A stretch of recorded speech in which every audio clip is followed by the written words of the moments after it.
वक्रतुंड महाकाय सूर्यकोटि समप्रभ निर्विघ्नं कुरु मे देवः सर्व कार्येषु सर्वदा।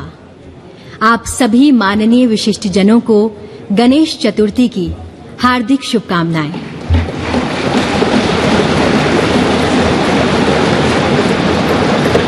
आज का दिन इतिहास के सुनहरे पन्नों में अंकित होने का दिन है। ये दिन परिवर्तन का है, एक नए शुभ आरंभ का, पुरातन से नवीनता की ओर बढ़ने का, परंपराओं को साथ लिए आधुनिकता के साथ कदम ताल करने का। और इसी पल को एक साथ जीने के लिए हम सब एकत्रित हुए हैं संसद के ऐतिहासिक केंद्रीय कक्ष में। आप सभी माननीय विशिष्ट जनों का हार्दिक स्वागत, अभिनंदन एवं शत शत वंदन।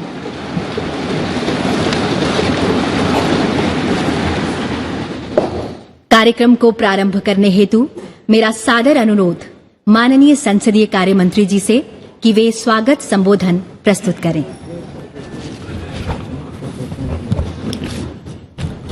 आप सभी को नमस्कार। I am feeling proud privileged to be the part of this historic occasion where we have assembled in this iconic central hall for the celebration of our 75 years of the parliamentary democratic journey and shifting to the new parliament building. First of all, I welcome Honorable Vice President of India and the Chairman of Rajya Sabha, Shri Jagdeep Dhankar ji, to gracing this momentous occasion. I welcome the most popular, dynamic, Honorable Prime Minister, Shri Narendra Modi ji, who has been real force behind giving us the new temple of democracy in the shape of new state-of-art Parliament House building, which is emerging as a symbol of Atmanirbhar Bharat.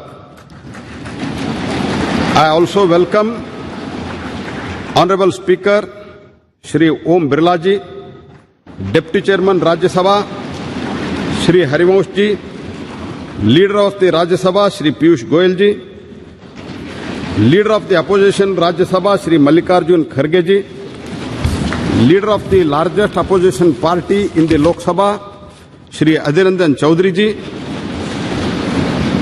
all my colleague ministers, other senior leaders, fellow MPs from both the houses of the Parliament, to this function which has been organized to commemorate the last sitting of both the House held yesterday in the respective chambers.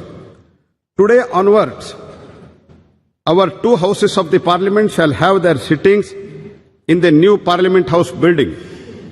We all know that this central hall has witnessed transfer of power from Britain to Bharat, the formation and adoption of our constitution by the Constituent Assembly has been host to some very important occasions like rollout of GST, one tax, one nation, a finest example of cooperative federalism in our parliamentary democracy. There were 3 joint sittings of both the houses of the Parliament for resolving the deadlocks under the Article 108, that is the Dowry Prohibition Bill 1959, the Banking Service Commission Repeal Bill 1978, Prevention of Terrorism Bill 2002. You all know that Lok Sabha and Rajya Sabha were sitting in this building since 13th May 1952. Along with all my fellow members of the Parliament and other stakeholders of this Parliament, I am very happy and enthusiastic about the functions of the two houses of the Parliament henceforth from the new building, which is the symbol of new and emerging Bharat, paving the way for the developed nation as envisaged by Prime Minister by 2047.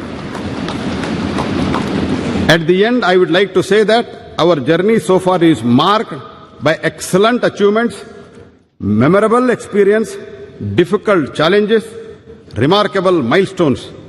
As we go ahead, let us learn from our previous experiences so far and reaffirm our commitment to our historic democratic values and tirelessly work for the betterment of the person last in the queue. Jai Hind. बहुत बहुत धन्यवाद मान्यवर। अब संबोधन हेतु मैं आमंत्रित करना चाहूंगी लोकसभा में कार्यकाल की दृष्टि से वरिष्ठतम वर्तमान संसद सदस्य श्रीमती मेनका गांधी जी को।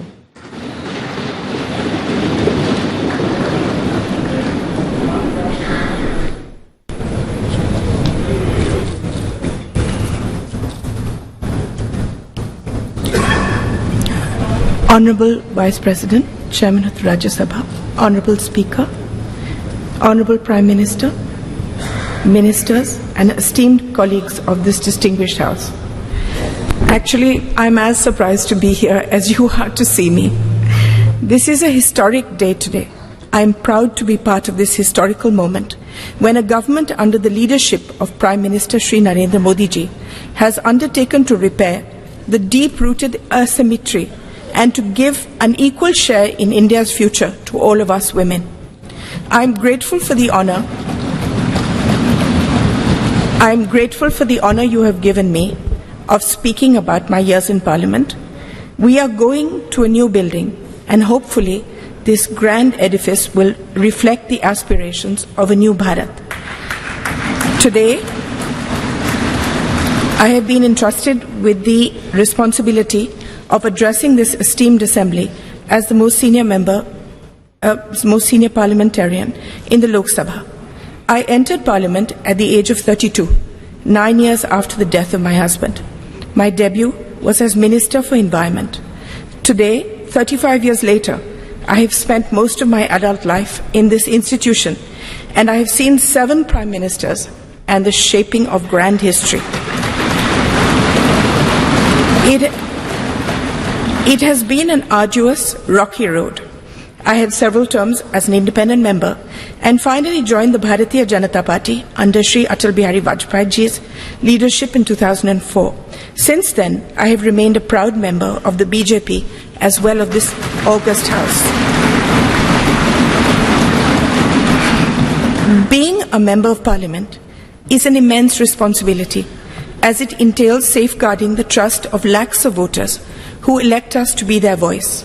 You are given power, but this power must always be used for their good. The job demands unwavering commitment, moral rectitude, and courage. Basically, it demands great love for your country and infinite kindness towards all.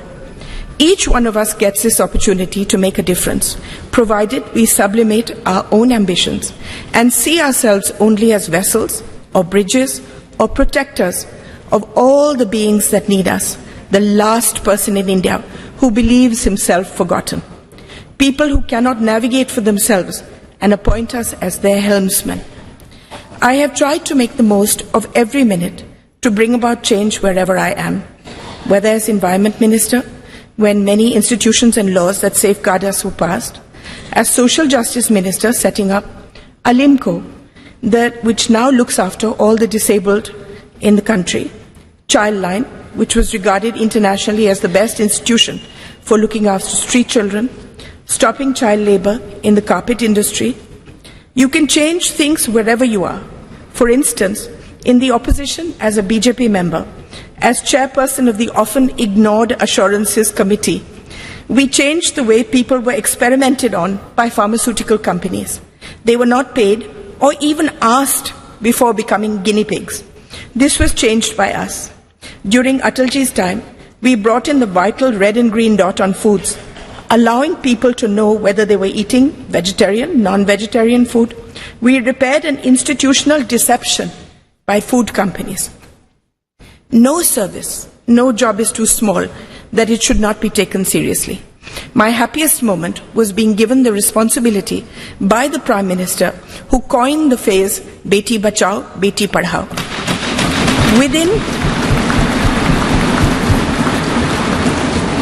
Within 2 years, we changed the thought of the country, the entire thought of the country. And the statistics show that it is a lasting change. From 130 women per thousand, a shameful statistic, it rose to 950. Crores of girls were saved. Not only that, it is now seen as a shame and a crime to do away with girl children, whether in the womb or newly born.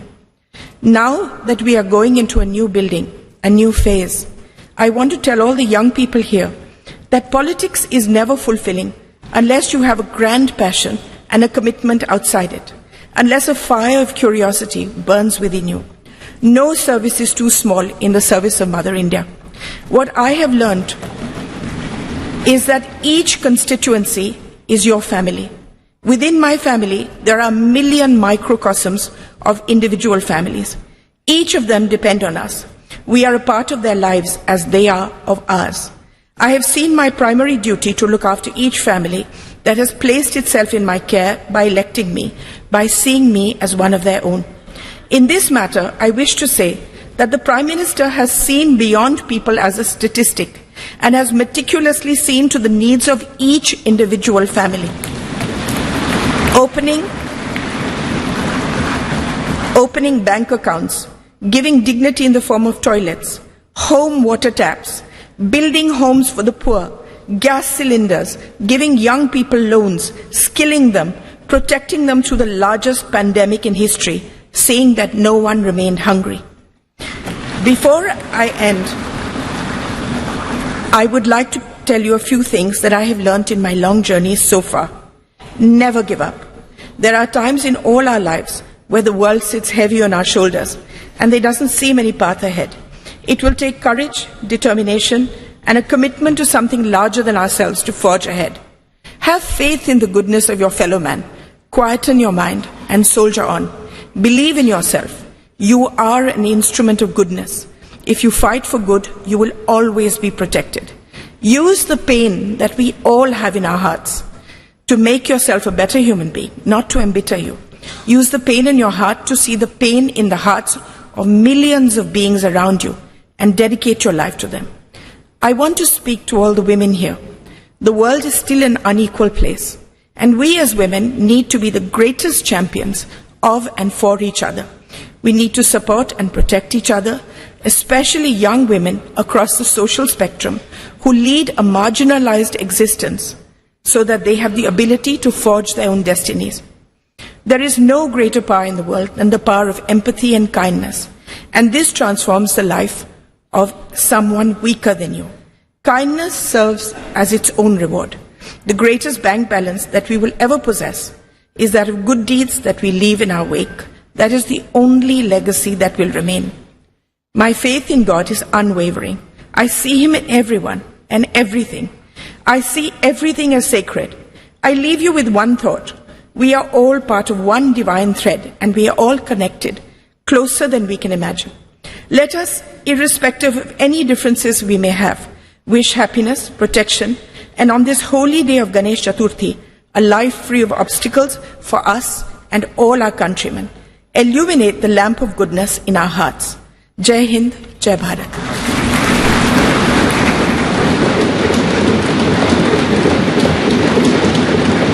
बहुत बहुत धन्यवाद ma'am. आपने बिल्कुल सही कहा। ये वो देश है जहां बेटियां आगे बढ़ती हैं।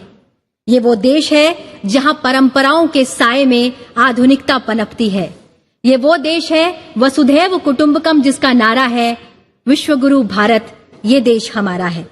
अब मेरा सादर अनुरोध लोकसभा में सबसे बड़े विपक्षी दल के नेता श्री अधीर रंजन चौधरी जी से कि वे अपना संबोधन प्रस्तुत करें। Honorable Vice President of India, Honorable Speaker Lok Sabha, Honorable Prime Minister of India, Parliamentary Affairs Minister of both the houses, opposition leaders, Kharge ji, all my senior leaders and distinguished, esteemed colleagues of both Lok Sabha and Rajya Sabha. Having seized this opportunity without making any compunction, without mincing any word, I must state that I feel elevated and elated of having been stood in this podium, which had witnessed a caravan of historical episodes and numerous momentous events in the midst of the galaxy of luminaries who had rigged up their brain and burned the midnight oil to frame the Constitution of India in this august house, which is called at the time Constituent Assembly. So we are proud of all of them, numbering 389 members, including 296 from British India and 93 from princely states. In this house also, in this house, in the year 1947, 22nd January, the objectives resolution, numbering 8, was passed, was adopted, which was proposed by Jawaharlal Nehru ji also, which had inspired the shaping of our constitution in subsequent stages also. So now, in this august house, all of us are well experienced and known the journey, the odyssey of our constitution. From colonial past to independent India, we have observed the transition of the destiny of this great country named after India. It is astonishing to note that those 389 members intensively discussed among them for 2 years, 11 months and 19 days and produced the largest constitution of the world, led by Baba Saheb Ambedkar, the father of Indian Constitution. We have been gifted with 395 articles. Also, 22 parts and 8 schedules. Naturally, the house, which is called Central Hall, it is a historic hall. It will not be known by simply its architectural splendor, but its illustrious legacy. Now I come to the point that our ability to attain developed nation status by 2047 hinges on the active involvement of our citizens and the unwavering dedication of their representatives. The groundwork laid in the formative years of our nationhood and also the subsequent years has empowered us significantly. However, we are confronted with intricate challenges that require immediate attention and resolution as we progress towards this objective. I don't have any idea of what is called and how a country to be recognized as developed country by any designation. I don't have any idea of any global consensus is existed or not, because when we see other developed countries, among the various key determinants, one determinant is always followed, that is Human Development Index. And insofar as Human Development Index, India has been lagging behind and we are ranked 131 out of 189 countries. At present, disconcerting reports reveal that the top 10% of India's population controls a staggering 77% of nation's total wealth. In 2017, a staggering 73% of wealth generated has reportedly gravitated towards the wealthiest 1%, while staggering 670 million Indians constituting the poorest half of the population saw their wealth increase by a mere 1%. This stark disparity presents a crucial challenge in ensuring that millions of people living below the poverty line have access to fundamental necessities like food, shelter and healthcare, a prerequisite for advancing towards developed nation status. While India boasts of a sizable youth population, high unemployment rates pose a significant hurdle to leveraging this demographic advantage. Addressing these challenges is paramount, necessitating a concerted focus on job creation and the encouragement of entrepreneurship. It is essential to enable India's youthful population to contribute substantially to the country's economic growth and development. Despite India being the world's fifth largest economy, our per capita GDP falls far behind that of developed nations. Tackling this economic growth challenge requires pro-growth government policies, maintaining low inflation, reducing interest rates, alleviating unemployment, fostering a skilled workforce, bolstering purchasing power, stimulating demand, and enhancing the healthcare and education sector. India must prioritize the development of a globally competitive, labor-intensive manufacturing sector capable of generating significant employment opportunities. In sum, addressing the pressing issue of high youth unemployment is a pivotal step for India's march toward developed nation status by 2047. I am impatient. I do not want to wait till 2047. Why not before 2047? To realize the vision of becoming developed nation, India must pursue a growth trajectory that is both comprehensive and sustainable. Economic growth must be all-inclusive, benefiting every citizen. An overarching focus on human development, encompassing access to healthcare, education and essential services must be implemented holistically. The challenge of transforming India into a developed nation by 2047 are substantial, encompassing poverty, infrastructure deficit and environmental sustainability. By implementing a holistic strategy that encompasses infrastructure development, attraction of investment, enhancement of education, promotion of innovation, social welfare, environmental conservation, paying emphasis on manufacturing and integration of technology, India can pave the way for its emergence as a developed nation. It is only with unwavering determination, collective commitment that the country can realize this visionary goal and unlock its potential on the global stage.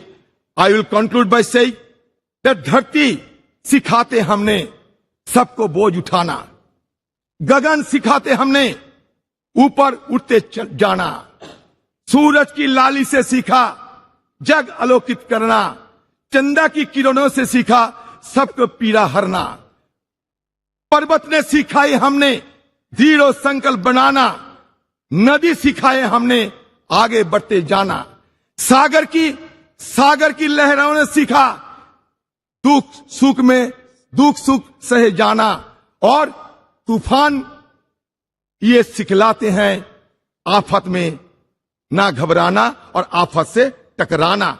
हम चाहते हैं कि ये separation of power should be maintained in a judicious manner and also in presence of all the guiding light of our country. I must suggest that India is not a homogeneous society, rather it is a heterogeneous society. But now the need of the hour is to maintain the harmonious society. With this word, I am concluding my speech. Thank you. Jai Hind, Bande Mataram.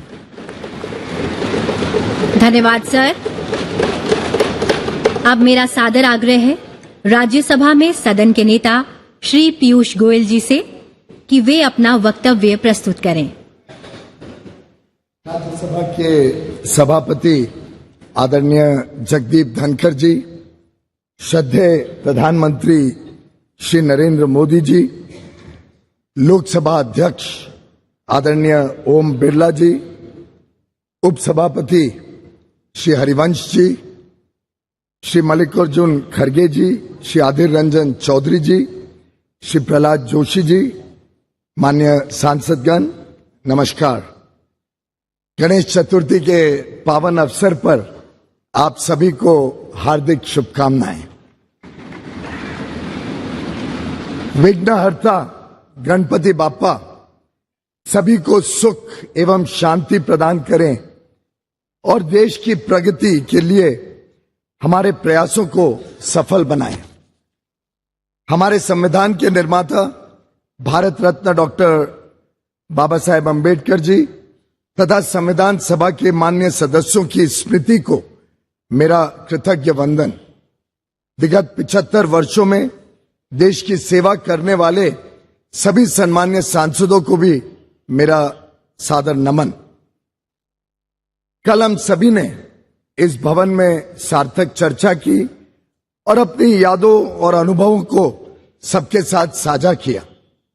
आज नए संसद भवन में प्रवेश करना एक ऐतिहासिक पल है जो हम सभी के लिए यादगार रहेगा।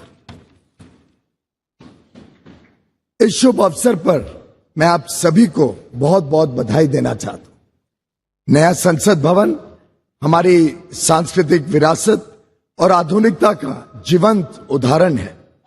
नए संसद भवन में स्थापित प्राचीन सेनगोल से प्रेरणा लेकर हम सभी कर्तव्य भावना से देश सेवा के तत्पर रहेंगे। आदरणीय प्रधानमंत्री श्री नरेंद्र मोदी जी के दूरदर्शी नेतृत्व में भारत एक वैश्विक शक्ति बन रहा है।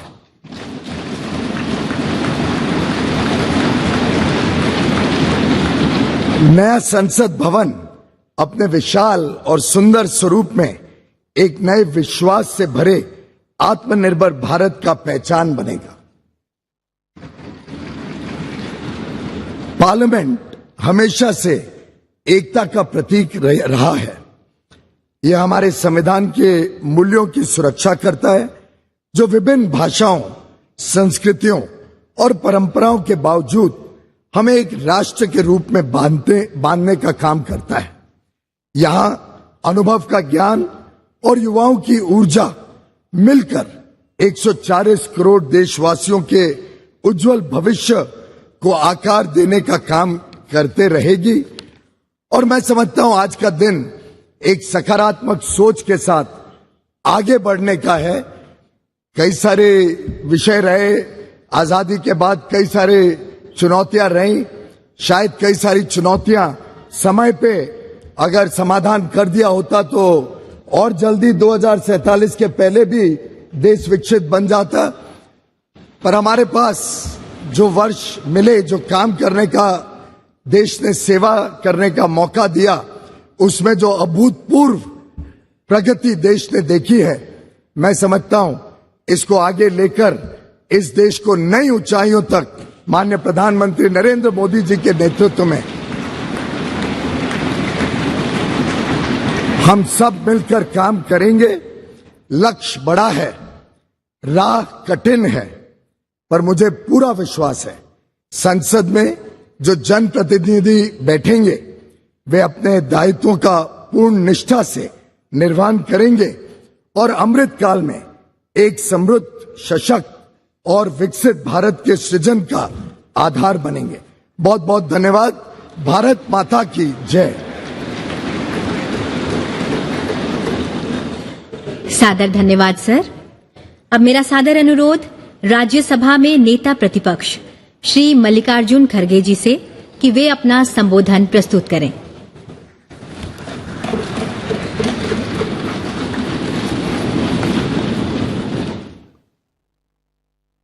Honorable Vice President of India, Honorable Prime Minister, Honorable Speaker Lok Sabha, Honorable Leader of the Rajya Sabha, Honorable Shri Adhir Ranjan Chaudhary ji, Honorable Minister of Parliamentary Affairs, Honorable Members of Parliament, and all the respected leaders. We have all gathered here today to commemorate the rich legacy of the Parliament of India in this historic Central Hall. When we talk about Indian parliamentary heritage, the hallowed precinct of this Parliament House and the Central Hall, where we have gathered today, hold a very special significance the Constitution of India is the bedrock of Indian democratic polity. It is in this very central hall that the Constituent Assembly held its sittings from 1946 to 1949, spanning a period of 2 years, 11 months, and 17 days. Today, we humbly recall the phenomenal contributions made by Dr. Rajendra Prasad, the first President of India, Pandit Jawaharlal Nehru ji, the first Prime Minister, and architect of modern India, Sardar Vallabhbhai Patel, the first Home Minister of India, and Dr. B.R. Ambedkar, architect of Indian Constitution.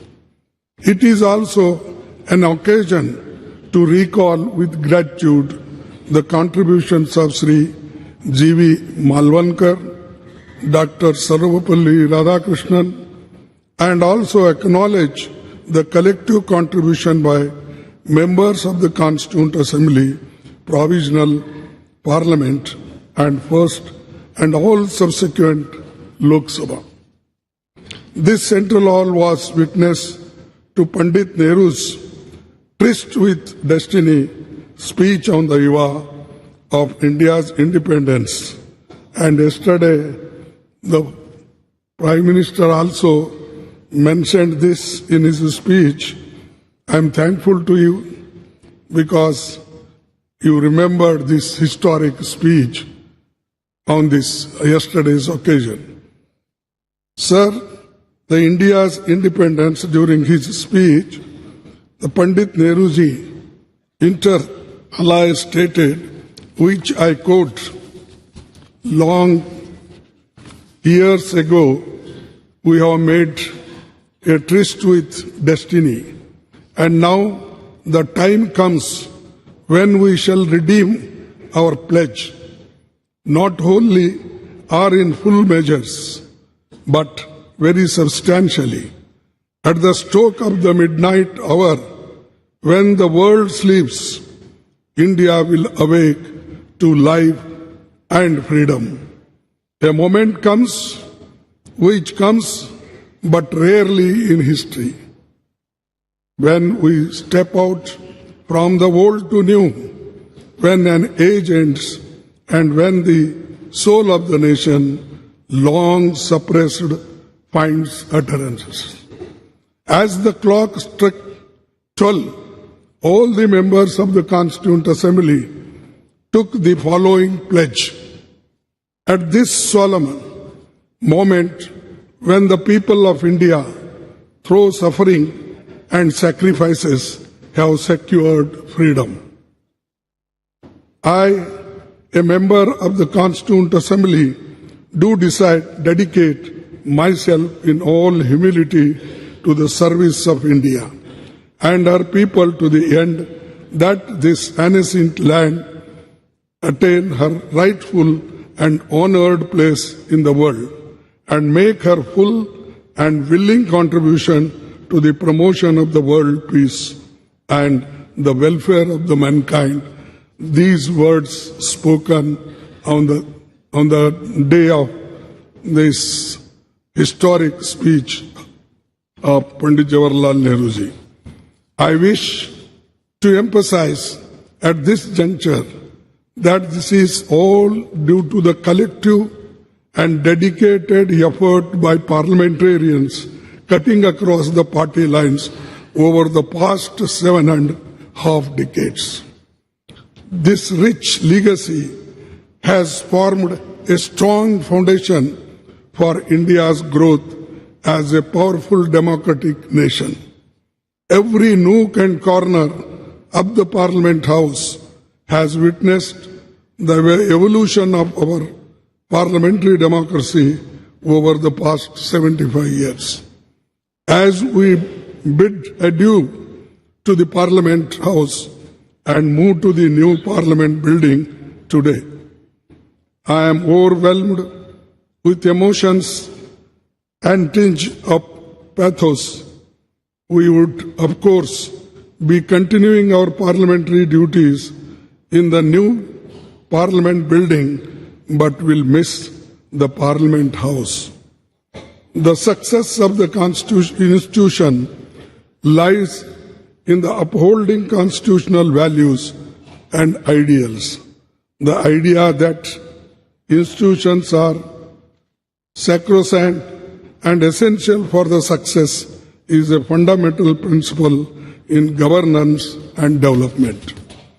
We should commit ourselves to adhere to and preserving the constitutional values and parliamentary traditions as the country moves ahead in effectively performing parliamentary duties and in our endeavors for the growth of our nation.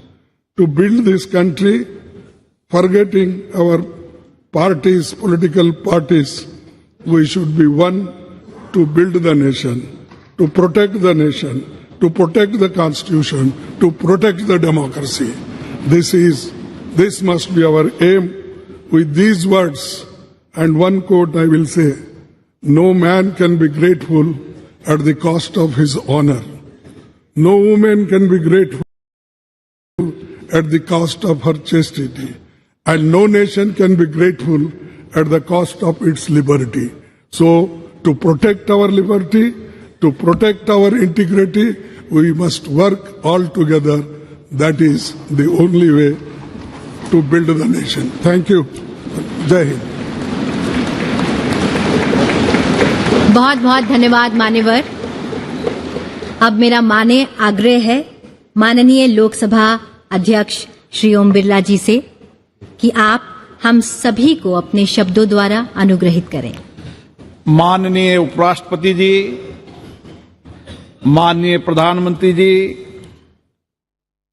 Rajya Sabha में सदन के नेता, संसदीय कार्य मंत्री जी, प्रतिपक्ष के नेता, लोकसभा में सबसे बड़े दल के नेता, सभी माननीय मंत्रीगण, सभी माननीय संसद सदस्यगण, आज संसद भवन के इस ऐतिहासिक कक्ष में जो हमारी देश की आजादी का साक्षी रहा, जो संविधान निर्माण का साक्षी रहा, जिसमें अनेक परिवर्तन एवं ऐतिहासिक निर्णय हुए, इसी केंद्रीय कक्ष में माननीय राष्ट्रपति जी का उद्बोधन भी हमें मिला।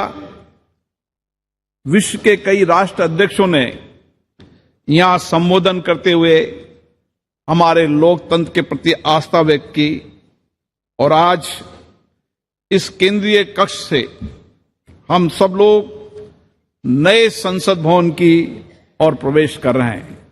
ये नया संसद भवन हम सबके लिए नई आकांक्षाओं, नई अपेक्षाओं और नई उम्मीद, नई उमंग के साथ होगा, मेरी ऐसी आशा है। आज इस अवसर पर उन सब स्वतंत्रता सेनानियों को भी नमन करता हूं जिन्होंने हमारे भविष्य के लिए, हमारे कल के लिए अपना वर्तमान बलिदान कर दिया। मैं आज उन महान नेताओं को भी नमन करता हूं जिन्होंने इस केंद्रीय कक्ष में दुनिया का सबसे बड़ा संविधान निर्माण में अपना अमूल्य योगदान दिया, जिन्होंने देश में आर्थिक सामाजिक परिवर्तन लाने में अपना दायित्व निभाया। आज हम उन सभी मान्य सदस्यों को भी स्मरण कर रहे हैं, याद कर रहे हैं जो हमारे बीच में नहीं रहे, लेकिन जिन्होंने अपने संवैधानिक दायित्वों का निर्वहन करते हुए देश की प्रगति में योगदान दिया। मैं आज संसद के उन सभी माननीय सांसदों का भी हार्दिक अभिनंदन करता हूं जिनके लंबे संसदीय अनुभव का लाभ आज हमें मिल रहा है। ये संसद भवन अनेक ऐतिहासिक घटनाओं, निर्णयों और परिवर्तनकारी कानूनों के निर्माण का साक्षी रहा है। हमारी संसद कई घटनाओं का मंच रही है जिन्होंने 75 वर्षों में इस देश को एक ऐसा स्वरूप दिया है जो दुनिया में एक नई ताकत और सामर्थ्य रखता है। हमारी संसद देश की करोड़ों जनता की अभिव्यक्ति एवं भावनाओं का माध्यम रही है, जहां हमें लोकतांत्रिक संस्कृति के अनुरूप चर्चा और संवाद से अनेक चुनौतियों का समाधान निकाला है और कई श्रेष्ठतम प्रतिमान स्थापित की हैं। इन 75 वर्ष की संसदीय लोकतंत्र की गौरवशाली यात्रा में हमने देश में कई क्रांतिकारी बदलाव भी किए। आज जनता नए भारत के लिए आकांक्षी है। आज लोगों को हमसे अपेक्षाएं बढ़ी है, आकांक्षाएं बढ़ी हैं, उम्मीद बढ़ी है। ऐसे में हमारी जिम्मेदारी और बढ़ जाती है कि हम अपने संवैधानिक दायित्वों का शुद्ध अंतर्करण से निर्वहन करें और उनकी अपेक्षाओं, आकांक्षाओं और उम्मीदों को पूरा करें और आकांक्षी भारत के सपनों को साकार करें। मान्यवर, हम सबका सौभाग्य है कि हम ऐसे कालखंड के जनप्रतिनिधि हैं जिस समय भारत हर क्षेत्र में तेजी से आगे बढ़ रहा है। हमारी लोकतांत्रिक संस्कृति और हमारा श्रेष्ठ नेतृत्व के कारण हम पूरे विश्व को एक परिवार के रूप में लेकर वैश्विक चुनौतियों का समाधान के लिए भारत एक सार्थक भूमिका निभा रहा है। आज हम नए भवन में प्रवेश कर रहे हैं। नए भवन में प्रवेश करते समय विकसित भारत बनाने की हमारी प्रतिबद्धता को हम दोहराने का अवसर भी है। हमारा संकल्प है कि हम इसी संसदीय लोकतंत्र से सामूहिक चर्चा, संवाद, सहमति, असहमति और कठिन परिश्रम से सारे देश की जनभागीदारी के साथ इन आकांक्षाओं को पूरा करेंगे। विश्व के सबसे बड़े संसदीय लोकतंत्र होने के नाते हमारी जिम्मेदारी और बढ़ जाती है। इसलिए आवश्यक है कि हमारी संसद हर एक मुद्दे पर चर्चा करे, सार्थक सकारात्मक दिशा दे, कानून बनाते समय सारगर्भित चर्चा हो, सकारात्मक के साथ चर्चा हो, ताकि हम देश को और अधिक समर्थ एवं समर्थ बना सकें। और इसमें हमारी संसद की उल्लेखनीय भूमिका होनी चाहिए। आजादी के इस अमृत काल में हम 2047 तक विकसित भारत के निर्माण के लक्ष्य को लेकर चल रहे हैं। विकसित भारत बनाने का ये लक्ष्य हमारी संसद के माध्यम से साकार होगा। हम ऐसे संकल्प की प्रतिबद्धता के साथ नए भवन में प्रवेश करेंगे, जहां हमारी भागीदारी भी होगी, जनता की अपेक्षाएं भी पूरी होगी और नए आकांक्षी भारत और 2047 में विकसित भारत के सपने को भी पूरा पकाएंगे। आज गणेश चतुर्थी के शुभ दिन, ऐसे शुभ दिन पर अच्छी परंपराएं, अच्छी परिपाटियां, अच्छी प्रथाएं, अच्छे अनुभव हम साथ लेकर जाएं और नए संसद भवन में उनको स्थापित करें, ताकि विश्व के लिए भारत का लोकतंत्र मार्गदर्शक बन सके। नया भवन हमारे देश की आकांक्षी जनता के लिए परिणामदायक हो, परिवर्तनकारी हो, ताकि हमारे संविधान निर्माताओं ने समानता, न्याय और बंधुता का जो संदेश दिया है उसे हम पूरा कर सके। हम अपनी संसद को देश की जनता की सेवा में सच्चे भाव से समर्पित करें। इसी अपेक्षा के साथ मैं पुनः इस भवन को, उन सब लोगों को जिनका इस लोकतंत्र को स्थापित करने में, लोकतंत्र की मर्यादा प्रतिष्ठा बढ़ाने में योगदान रहा, उन सबको भी नमन करता हूं। धन्यवाद। बहुत बहुत धन्यवाद मान्यवर। अब मेरा विनम्र अनुरोध माननीय प्रधानमंत्री श्री नरेंद्र मोदी जी से कि आप विशिष्ट जनों की सभा को संबोधित करें एवं हम सभी का मार्गदर्शन करें।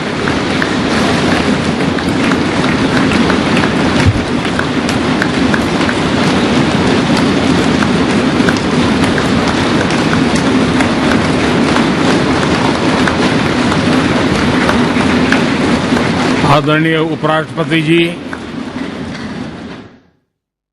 आदरणीय स्पीकर महोदय, मंच पर विराजमान सभी वरिष्ठ महानुभाव और 140 करोड़ देशवासियों के प्रतिनिधि, सभी माननीय सांसदगण, आपको और देशवासियों को गणेश चतुर्थी की अनेक अनेक शुभकामनाएं।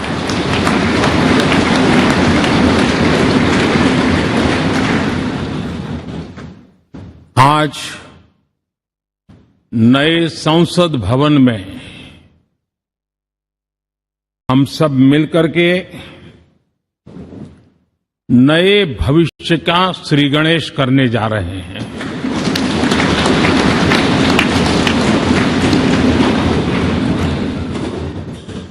आज हम यहां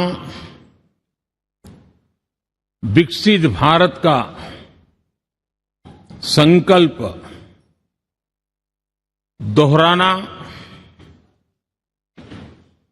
फिर एक बार संकल्पबद्ध होना और उसको परिपूर्ण करने के लिए जी जान से जुटने के इरादे से नए भवन की तरफ प्रस्थान कर रहे हैं।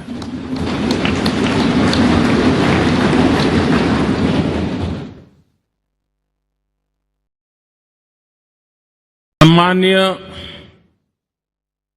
सभागृह, ये भवन और उसमें भी ये सेंट्रल हॉल एक प्रकार से हमारी भावनाओं से भरा हुआ है। हमें भावुक भी करता है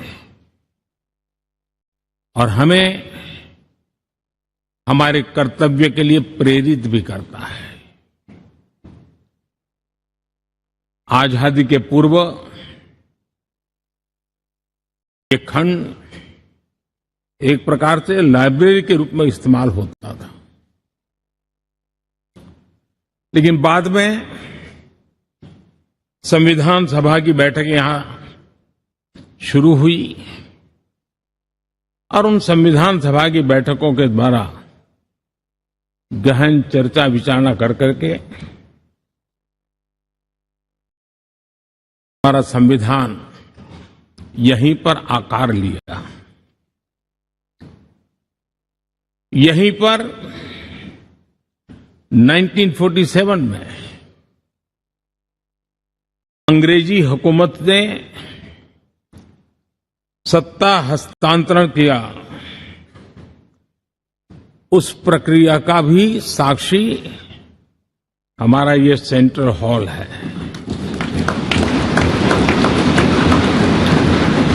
इसी सेंट्रल हॉल में भारत के तिरंगे को अपनाया गया, हमारे राष्ट्रगान को अपनाया गया और ऐतिहासिक अवसरों पर आजादी के बाद भी सभी सरकारों के दरमियान अनेक अवसर आए जब दोनों सदनों ने मिलकर के यहां पर भारत के भाग्य को गढ़ने के पर विचार किया, सहमति बनाई और निर्णय भी किए। 1952 के बाद दुनिया के करीब 41 राष्ट्राध्यक्षों ने इस सेंट्रल हॉल में हमारे सभी माननीय सांसदों को संबोधित किया है।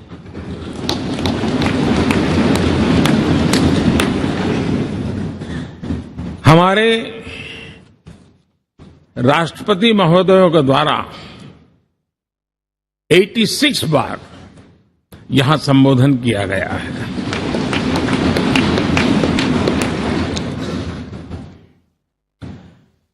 बीते 7 दशकों में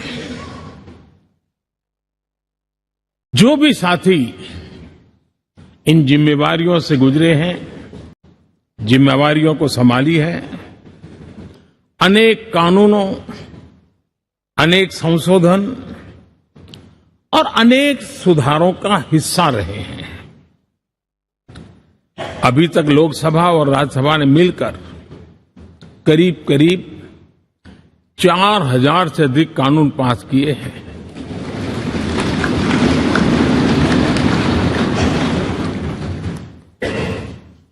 और कभी जरूरत पड़ी तो ज्वाइंट सेशन के माध्यम से भी कानून पारित करने की दिशा में रणनीति बनानी पड़ी और उसके तहत भी दहेज रोकथाम कानून हो, बैंकिंग सर्विस कमीशन बिल हो, आतंक से लड़ने के लिए कानून हो, ये संयुक्त सत्र में पास किए गए हैं, इसी गृह में पास किए गए। इसी संसद में मुस्लिम बहन बेटियों को न्याय की जो प्रतीक्षा थी, शाहबानो केस के कारण कुछ गाड़ी उल्टी पार्टी पर चढ़ गई थी। इसी सदन ने हमारी उस गलतियों को ठीक किया और 3 तलाक विरुद्ध कानून हम सब ने मिलकर के पारित किया। संसद ने बीते वर्षों में ट्रांसजेंडर को न्याय देने वाले कानूनों का भी निर्माण किया।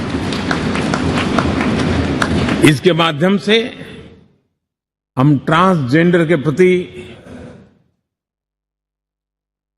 सद्भाव और सम्मान के भाव के साथ उनको नौकरी, शिक्षा, स्वास्थ्य, बाकी जो सुविधाएं हैं एक गरिमा के साथ प्राप्त कर सके, इसकी दिशा में हम आगे बढ़े।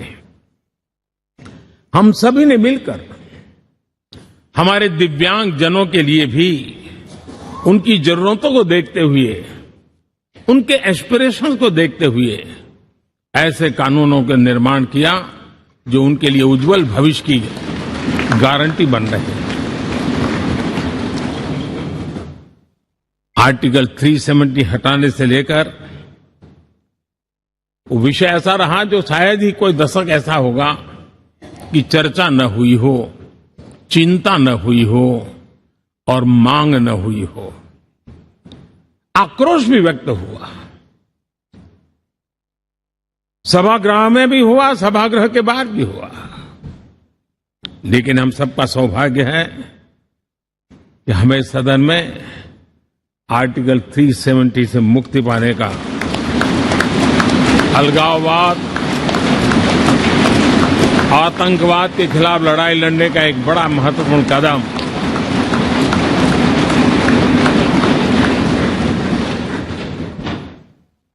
और इस महत्वपूर्ण काम में माननीय सांसदों की, संसद की बहुत बड़ी भूमिका है। जम्मू कश्मीर में इसी सदन में निर्मित हुआ संविधान हमारे पूर्वजों ने दिया हुआ वो महामूल्य दस्तावेज जम्मू कश्मीर में लागू करते हैं तो इस मिट्टी को प्रणाम करने का मन करता है।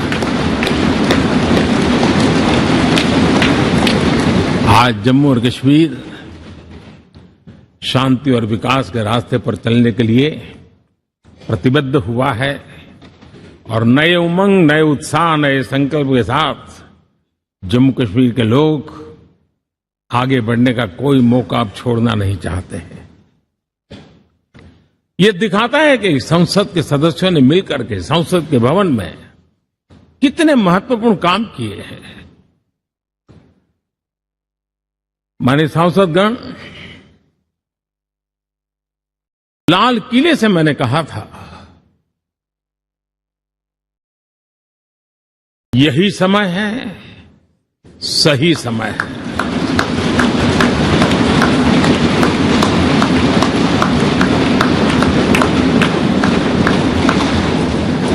एक के बाद एक घटनाओं की तरफ हम नजर करेंगे। हर घटना इस बात का गवाह दे रही है कि आज भारत एक नई चेतना के साथ पुनर्जागृत हो चुका है।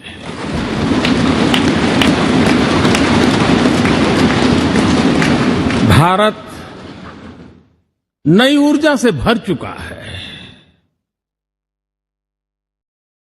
यही चेतना, यही ऊर्जा इस देश के कोटि कोटि जनों के सपनों को संकल्प में परिवर्तित कर सकती है और संकल्प को परिश्रम की पराकाष्ठा कर करके सिद्धि तक पहुंचा सकती है। ये हम देख सकते हैं।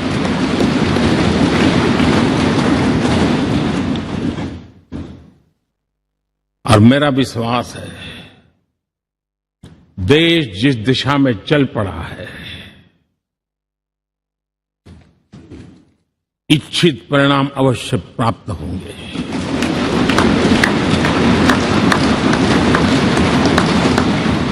हम गति जितनी तेज करेंगे, परिणाम उतने जल्दी मिलेंगे।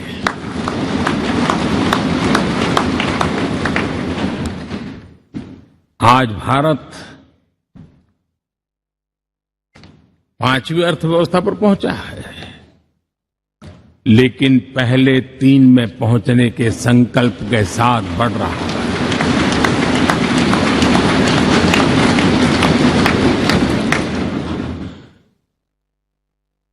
और मैं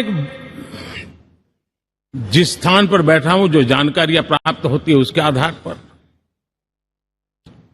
विश्व के गणमान्य लोगों से बातचीत करता हूं, उसके आधार पर मैं बड़े विश्वास से कह रहा हूं,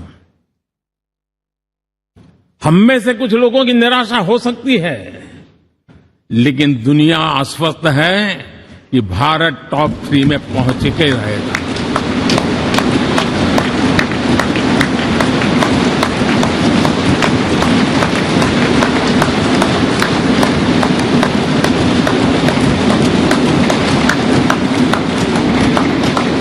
भारत का बैंकिंग सेक्टर आज अपनी मजबूती के कारण से फिर एक बार दुनिया में सकारात्मक चर्चा का केंद्र बना हुआ है।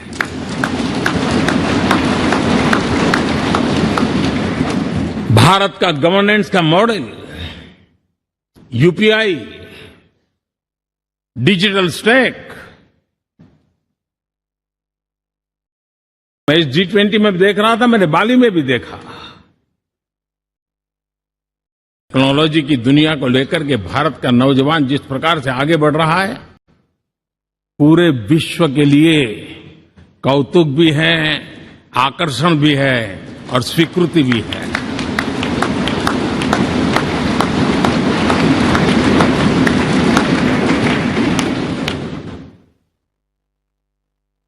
हम सब उस ऐसे कालखंड में हैं, मैं कहूंगा हम लोग एक भाग्यवान लोग हैं। ऐसी भाग्यवान समय में हमें कुछ दायित्व निभाने का अवसर आया है और हमारा सबसे बड़ा भाग्य है कि आज इंडियन एस्पिरेशंस उस ऊंचाई पर हैं जो शायद पिछले 1000 साल में नहीं रहे होंगे।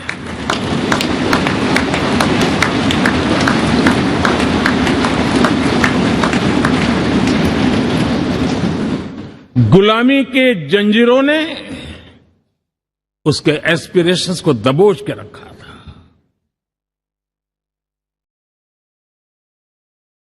उसकी भावनाओं को तहस नहस कर दिया था। आजाद भारत में अपने सपने संजो रहा था,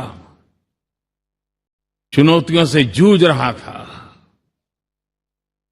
लेकिन मिलकर के आज जहां पहुंचे हैं, अब वहां वो रुकना नहीं चाहता है। वो एस्पिरेशनल सोसाइटी के साथ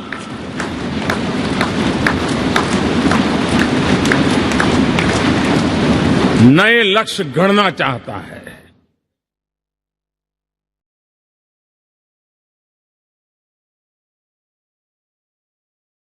जब एस्पिरेशन सोसाइटी सपने संजोते ही हो, संकल्प लेकर के निकल पड़ी हो, तब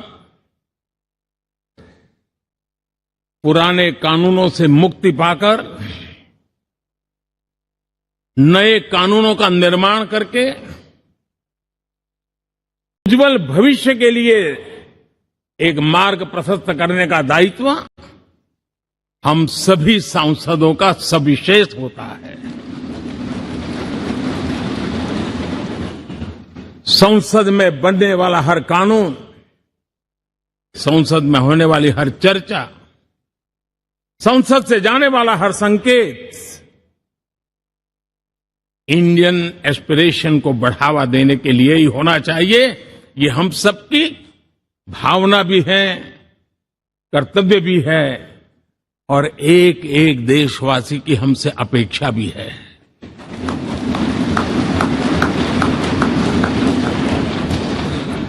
हम जो भी रिफॉर्म करें उसके मूल में इंडियन एस्पिरेशन सबसे सर्वोच्च पद पर होना चाहिए, प्राथमिकता पर होना चाहिए।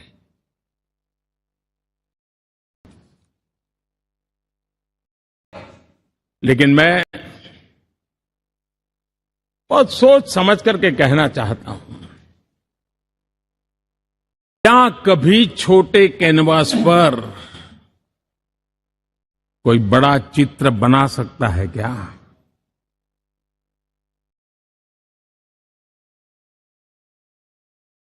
जैसे छोटे कैनवास पर बड़ा चित्र नहीं बन सकता, वैसे हम भी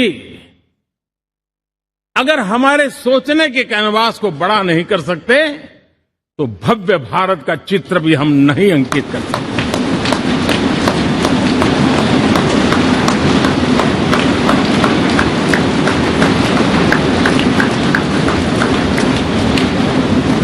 75 साल का हमारे पास अनुभव है।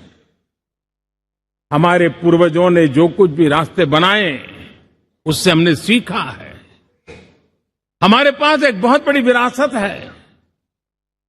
इस विरासत के साथ अगर हमारे सपने, हमारे संकल्प जुड़ जाए, हमारा सोचने का दायरा बदल जाए, हमारा कैनवास बड़ा हो जाए, तो हम भी उस भव्य भारत के चित्र को अंकित कर सकते हैं, उस तस्वीर का खाका खींच सकते हैं, उसमें रंग भरने का काम हम भी कर सकते हैं और आने वाली पीढ़ी को वो भव्य दिव्य मां भारती के हम उनको सुपुर्द कर सकते हैं। दोस्तों, अमृतकाल के 25 वर्षों में भारत को अब बड़े कैनवास पर काम करना ही होगा। अब हमारे लिए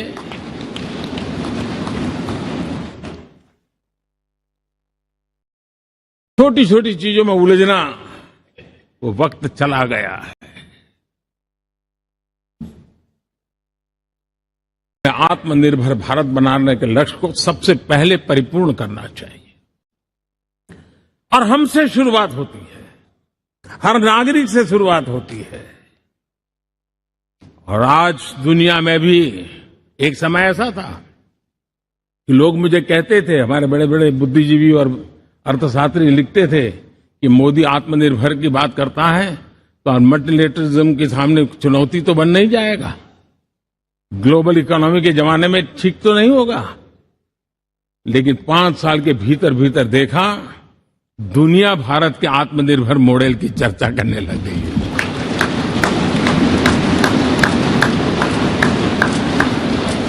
और कौन हिंदुस्तानी नहीं चाहेगा कि डिफेंस सेक्टर में आत्मनिर्भर हो, एनर्जी सेक्टर में हम आत्मनिर्भर हो, एडिबल ऑयल,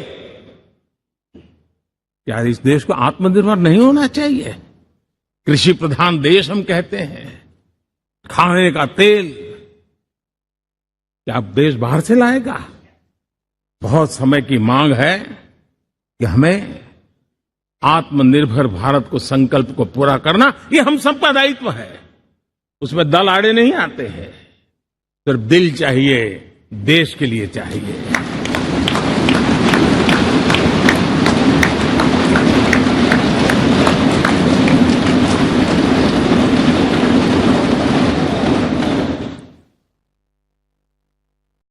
हमें अब मैन्युफैक्चरिंग सेक्टर में दुनिया में सर्वश्रेष्ठ बनने की दिशा में ही कदम रखने होंगे। और मैंने एक बार लाल किले से कहा था, जीरो डिफेक्ट जीरो इफेक्ट। हमारे प्रोडक्ट में कोई डिफेक्ट ना हो, हमारी प्रक्रिया में पर्यावरण पर कोई इफेक्ट ना हो, ऐसा जीरो डिफेक्ट जीरो इफेक्ट वाला हमें दुनिया के सामने मैन्युफैक्चरिंग क्षेत्र में जाना हो। हमारे डिजाइनर,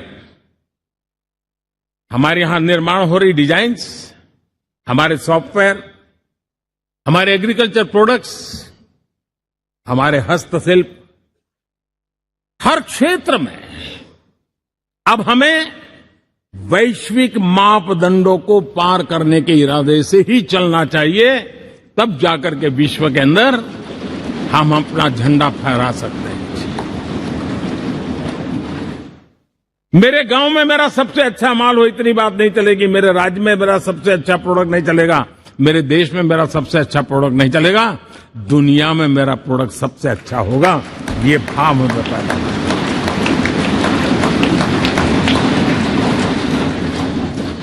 हमारी यूनिवर्सिटीज दुनिया के अंदर टॉप रैंकिंग में आए, अब इसमें हमें पीछे नहीं रहना है।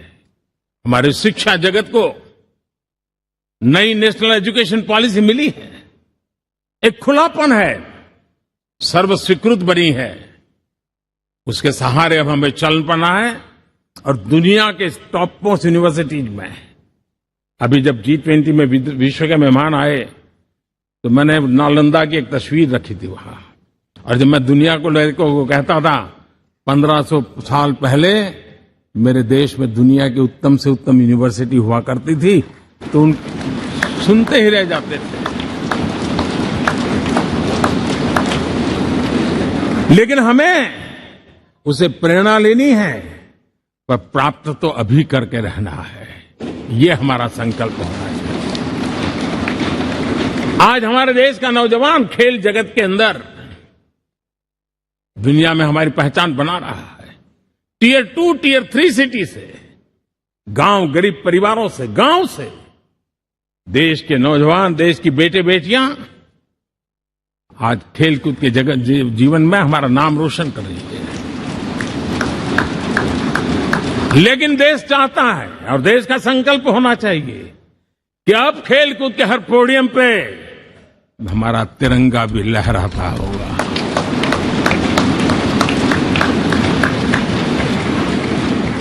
हमें अब पूरा हमारा दिमाग क्वालिटी पर फोकस करना ही होगा, ताकि हम विश्व की आशा अपेक्षाओं के अनुकूल और भारत के सामान्य मानव के जीवन में भी क्वालिटी ऑफ लाइफ के प्रति जो एस्पिरेशन बढ़ा है, उसको हम एड्रेस कर पाए। और जैसे मैंने कहा, हम भाग्यवान हैं कि हम उस समय काम कर रहे हैं जब समाज अपने आप एक एस्पिरेशनल सोसाइटी है। हमारा और भी एक भाग्य है कि हम उस समय हैं जब हिंदुस्तान युवा देश है। हम दुनिया में सबसे ज्यादा जन आबादी वाला तो देश बने ही हैं, लेकिन सबसे बड़ी आबादी, उसमें भी सबसे युवा, ये पहली बार हुआ है।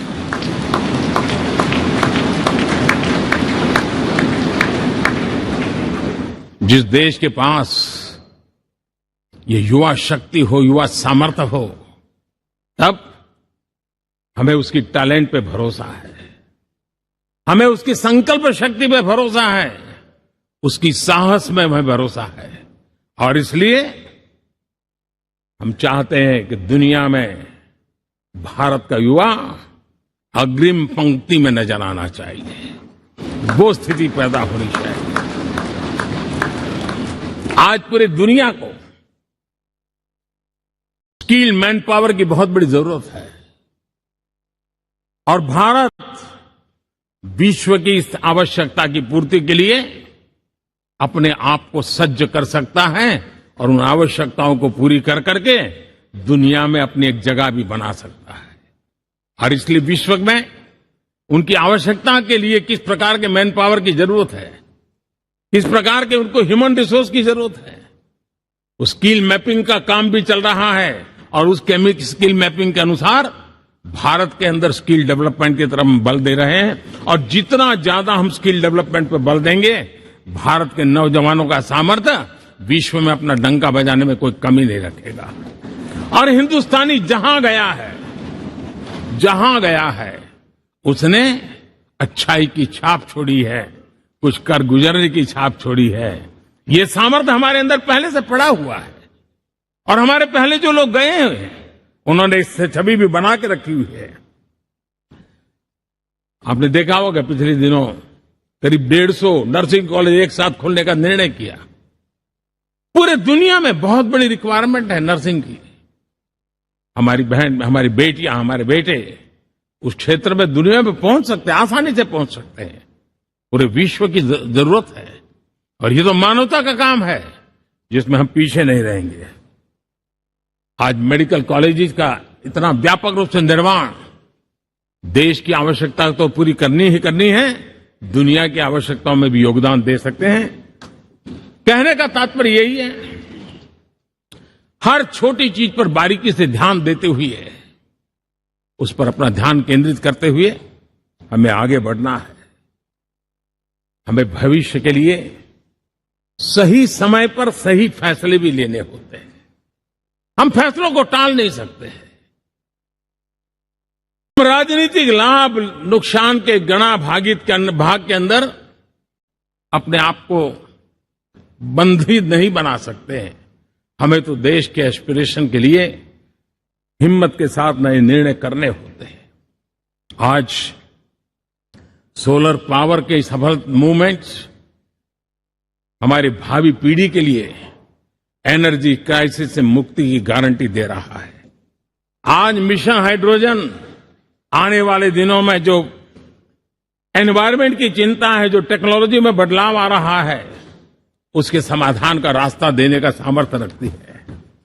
आज हमारा सेमीकंडक्टर जिस प्रकार से जीवन चलाने में हमारे हृदय की जरूरत रहती है, वैसे ही आज हमारी टेक्नोलॉजी चिप्स के बिना चल नहीं सकती और सेमीकंडक्टर उसके लिए बहुत अनिवार्य है। उस दिशा में हम आगे जाकर के इलेक्ट्रॉनिक मैन्युफैक्चरिंग में कोई रुकावट ना आए और जीवन कहीं अटक न जाए, उसलिए एक बहुत बड़ी मात्रा में हम काम कर रहे हैं। जल जीवन मिशन, हर जिले में 75 अमृत सरोवर, हमारी भावी पीढ़ी को, हमारे बच्चे उनको कभी पानी के बिना तरसना न पड़े, इसकी चिंता हम आज कर रहे हैं। विश्व के बाजार में हमारा हर व्यापार कारोबार पहुंचे, कॉम्पिटिटिव ताकत के साथ खड़ा रहे, लॉजिस्टिक सिस्टम को और अधिक कम खर्च वाला बनाना, एफिशिएंट बनाना, उस दिशा में हम बहुत नीतियां लेकर के चल रहे हैं। आज समय की मांग है कि भारत का एक ऐसा भारत का हम निर्माण करें। नॉलेज, इनोवेशन, ये समय की मांग है और दुनिया में हमें अग्रिम पंक्ति में जाने का ये रास्ता भी है। और इसलिए पिछले हमने समय नेशनल एजुकेशन पॉलिसी के साथ साथ टेक्नोलॉजी के बढ़ावे के लिए हमने रिसर्च और इनोवेशन का एक कानून भी पारित किया है, ताकि हमारे देश के नौजवानों को इस इनोवेशन के और चंद्रयान 3 की सफलता के बाद देश के नौजवानों के मन में विज्ञान की तरफ आकर्षण बढ़ रहा है। हमें मौका गंवाना नहीं है। हमारी युवा पीढ़ी को हमने रिसर्च और इनोवेशन के लिए पूरे अवसर देने हैं और इस इकोसिस्टम को बनाने के लिए हमने एक उज्जवल भविष्य के निर्माण की नींव रखी है। आदरणीय बंधुगण, सामाजिक न्याय ये हमारी पहली शर्त है। बिना सामाजिक न्याय, बिना संतुलन, बिना समभाव, बिना समत्व हम इच्छित परिणामों को घर के भीतर प्राप्त नहीं कर सकते। लेकिन सामाजिक न्याय की चर्चा बहुत सीमित बन के रह गई। हमें उसको व्यापक रूप में देखना होगा। हम किसी गरीब को कोई सुविधा दें, किसी समाज में दबे कुचले व्यक्ति को कोई सुविधा दें, वो तो सामाजिक न्याय की एक प्रक्रिया है। लेकिन उसके घर तक पक्की सड़क बन जाए ना, वो भी सामाजिक न्याय के लिए उसको मजबूती देती है।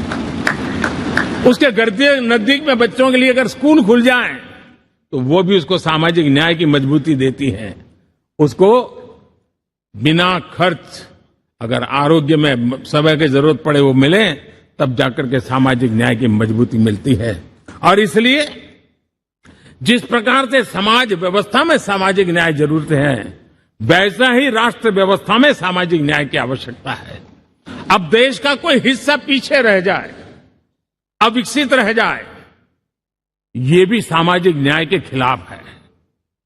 दुर्भाग्य से देश का पूर्वी इलाका, भारत का पूर्वी भाग, जो समृद्धि से भरा हुआ है, लेकिन वहां के नौजवानों को रोजगार के लिए दूसरे इलाके में जाना पड़ रहा है। ये स्थिति हमें बदलनी है।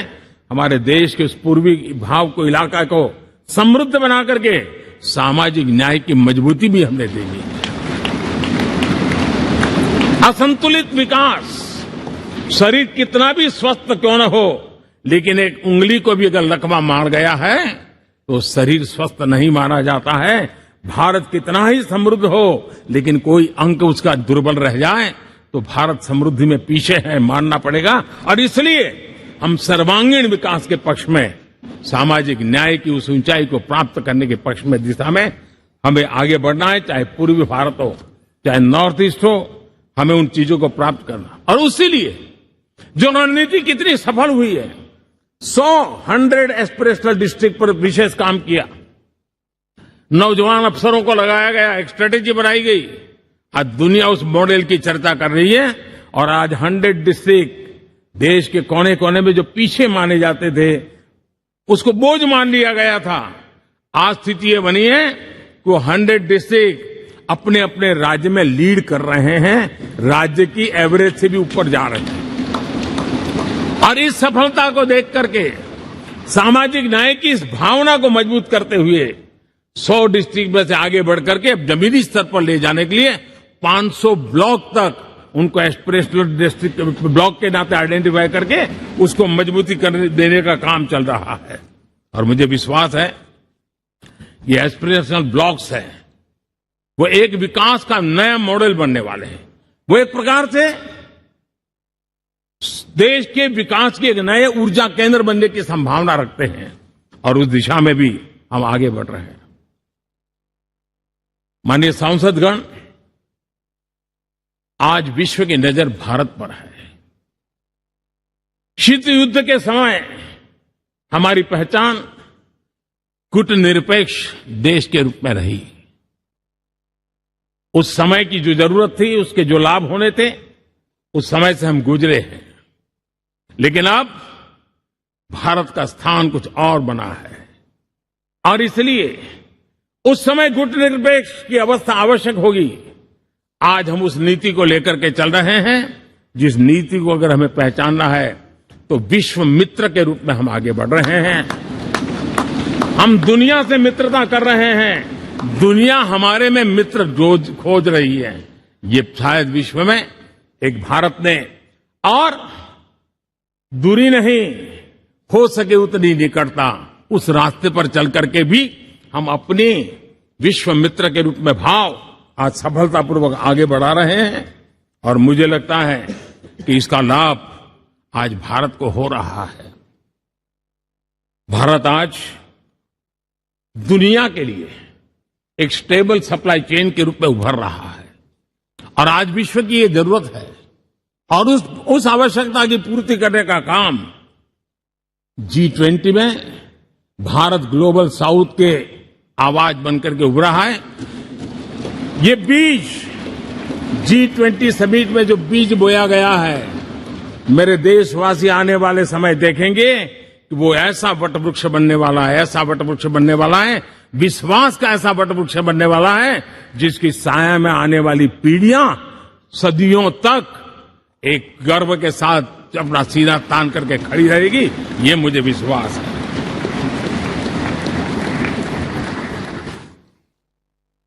इस G20 में एक बहुत बड़ा काम हमने किया है, बायोफ्यूल अलायंस का। हम विश्व के नेतृत्व करते रहे, दिशा दे रहे हैं और विश्व को बायोफ्यूल अलायंस में दुनिया के सभी देश देखते ही देखते उसकी सदस्यता ले रहे थे और एक बहुत बड़ा आंदोलन खड़ा होने जा रहा है और जिसका नेतृत्व ये हमारा भारत कर रहा है। छोटे छोटे महाद्वीप, उनके साथ भी आर्थिक कॉरिडोर बनाने की दिशा में हमने बड़ी मजबूती के साथ कदम उठाए हैं। आदरणीय बंधुगण, आदरणीय उपराष्ट्रपति जी, आदरणीय स्पीकर महोदय, आज हम यहां से विदाई लेकर के नए भवन में जा रहे हैं, संसद के नए भवन में बैठने वाले हैं और ये शुभ है, गणेश चतुर्थी के दिन बैठ रहे हैं।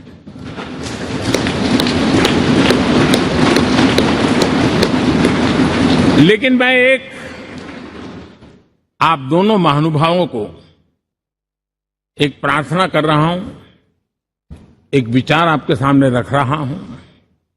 मैं आशा करता हूं कि आप दोनों मिलकर के उस विचार पर जहां भी जरूरत पड़े मंथन करके कुछ निर्णय अवश्य कीजिए। और मेरी प्रार्थना है, मेरा सुझाव है कि अब हम जब नए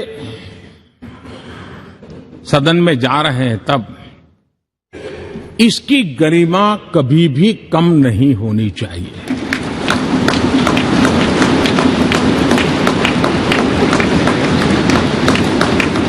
इसे सिर्फ पुरानी पार्लियामेंट कहकर के छोड़ दें, ऐसा नहीं होना चाहिए।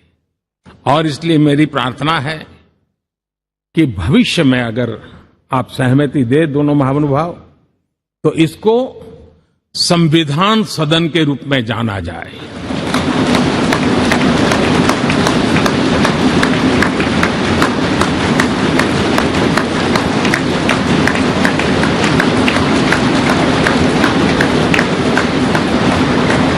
ताकि ये हमेशा हमारे रक्षा के लिए हमारी जीवन प्रेरणा बनी रहेगी।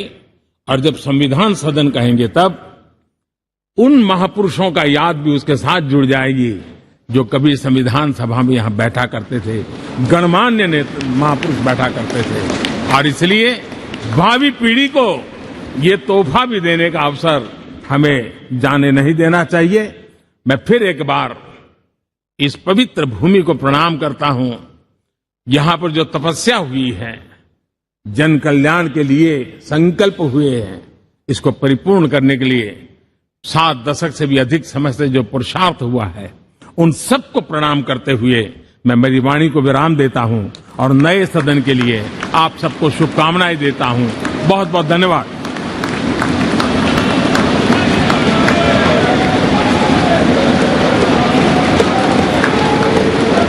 बहुत बहुत धन्यवाद मान्यवर। अब मेरा विनम्र निवेदन माननीय उपराष्ट्रपति जी एवं राज्यसभा सभापति श्री जगदीप धनखड़ जी से कि आप हम सभी का मार्ग प्रशस्त करें।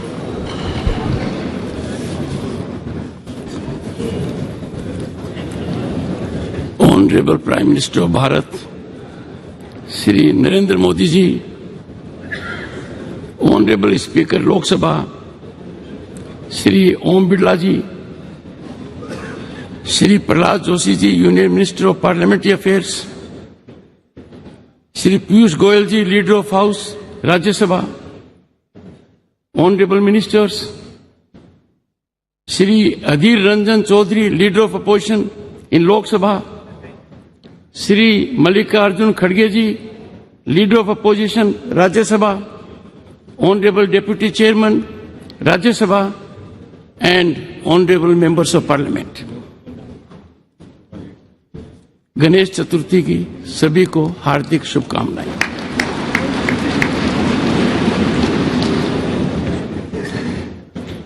माननीय प्रधानमंत्री जी ने अचानक होमवर्क दे दिया और प्रधानमंत्री जी के बाद बोलना अपने आप में बहुत बड़ी चुनौती है।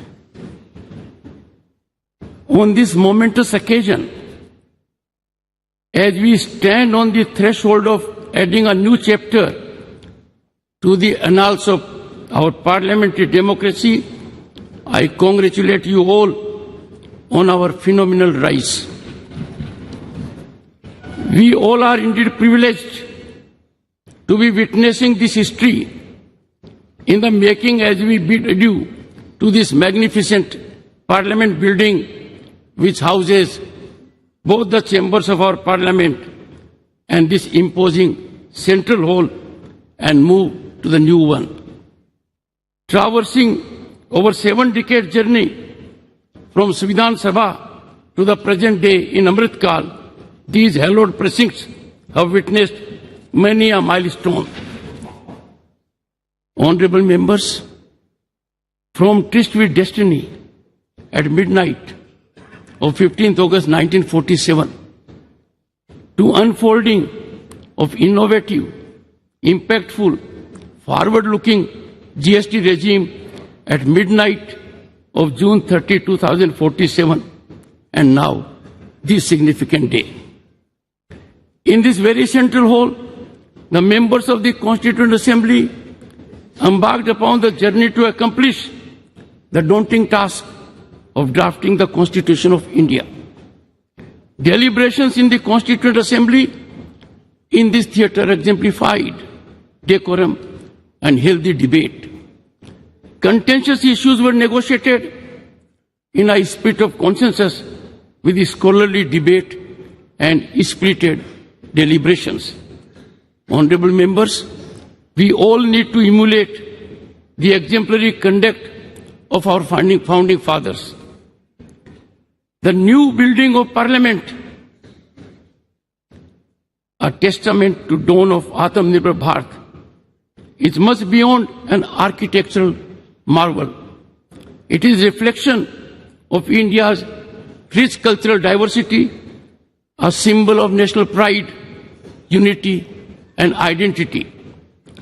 Impactfully organized G20 resulted in demonstration of India's global power. The new building of Parliament, Bharat Mandapam and Yasho Bhumi are the most recent infrastructure masterpieces competing with the best in the world. These iconic venues are set to play a pivotal role in shaping India's tomorrow. Honorable members, the world now realizes that our nation is on the rise as never before, and this rise is unstoppable. Bharat is defining global discourse, shaping their outcome, and has emerged as significant player among the Committee of Nations. Bharat is dominating as an agenda setter for global peace, climate transition, and economic development on par with other leading players. In this encouraging scenario, generating hope and optimism all around, I find it a befitting occasion to congratulate Prime Minister Narendra Modi for his sagacious approach, people-centric vision, missionary zeal, and exemplary execution. Salute and appreciate contribution of the people in all walks of life and our bureaucracy that is enjoined with execution of policies. Honorable members, time has come to give up once and for all the premise of justifying transgression of conduct and outrageous disregard of rules in the temples of democracy by making reference to past instances. As we march into the new Parliament building, we must enhance cooperation and consensual approach. Time for us to bid farewell to confrontational stance and resolve to ever keep national interest uppermost. Honorable members, it is time, right time, to bury the strategy of weaponizing disturbance and disruption in parliamentary functioning, as these are antithetical to democratic values and can never have sanction of our people who are our ultimate masters. I would like to quote Dr. B.R. Ambedkar, who in his final speech in the Constituent Assembly stated, I quote, "If we wish to maintain democracy, not merely in form, but also in fact, what must we do? The first thing in my judgment we must do is to hold fast to constitutional methods of achieving our social and economic objectives," unquote. Let us heed his clarion call. In this decisive moment, as we are witnessing the transformation of Bharat, appreciations to Prime Minister Narendra Modi's vision and sagacity for fructifying tryst with modernity. We had tryst with destiny in 1947. We are lucky and fortunate by efforts of the Prime Minister that we are having today tryst with modernity for over 1 billion hearts. His role in this monumental task of shaping the destiny of 1/6 of humanity would forever be etched in history.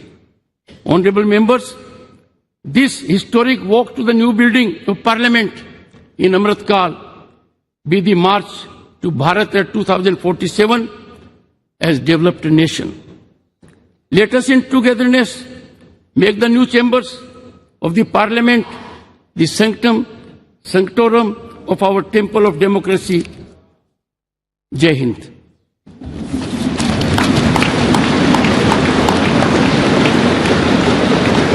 सादर धन्यवाद मान्यवर। कार्यक्रम के समापन से पूर्व आप सभी से अनुरोध कि राष्ट्रगीत के सम्मान में अपने स्थान पर खड़े हो जाएं।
आजादी के अमृत काल में आइए नई ऊर्जा के साथ, नई चेतना के साथ अब कदम बढ़ाएं नव निर्माण की ओर।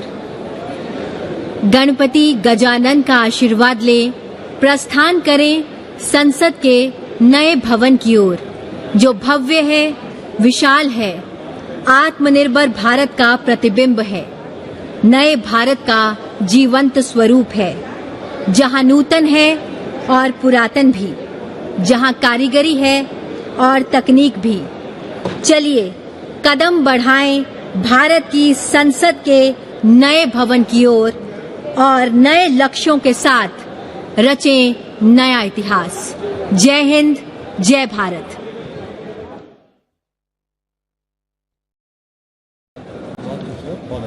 Have it send a hello to me on WhatsApp. I don't have a number.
तो अब वो पल जब नए उमंग, नए उत्साह, नई दृष्टि के साथ संसद भवन की नई इमारत की तरफ रुख किया जाएगा और इतिहास के पन्नों में दर्ज होती हुई ये भवन